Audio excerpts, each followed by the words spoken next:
James Yap, ibinahagi sa kanyang social media ang bonding sa kanyang dalawang anak nila ni Micaela Cazola, kung saan ay binati niya ang kanyang 7-year-old daughter na si Francesca na nagdiwang ng kaarawan nito.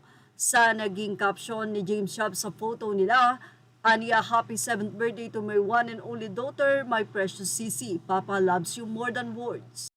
Ibinahagi nga ni James Yap ang nasabing photo niya kasama ang dalawang anak na si Francesca at ang anak nitong lalaki na ayon nga sa mga netizen ay pareho daw kahawig ni Bimbi, parehong gwapo at maganda.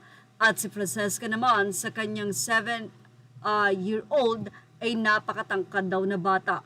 Marami naman ang bumati kay Francesca sa nasabing post na ito ni James Yap at ayon nga sa kanila, kamukha ni Bimbi ang baby boy. Happy birthday sa nila, ang laki na nila Francesca at Michael. Thank you for visiting your family. And Mitch, say naman ang isang nagngangalang Brosesela.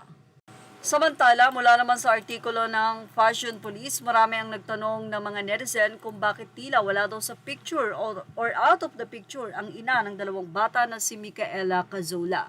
Marami din na nagsabi na maganda at gwapo ang anak ni James Yap at kamukha daw ni Bimbi at kahawig of course ng ina nila na si Micaela.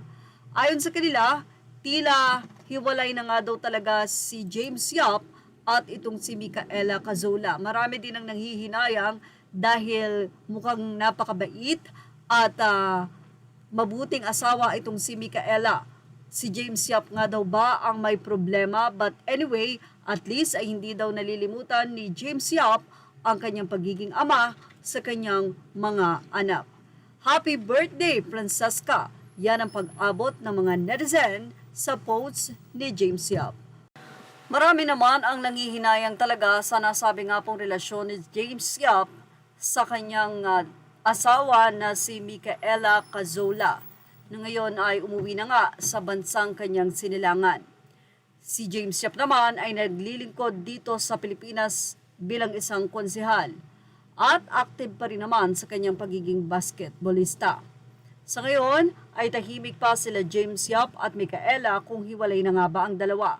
Pero marami ang naniniwala na baka hindi naman talaga hiwalay.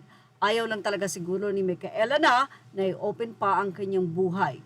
Well, ano ang masisay nyo about dito? Ilagay na ang inyong opinion sa ating comment section. Images are all credit to the rightful owners. Thank you for watching Showbiz Now.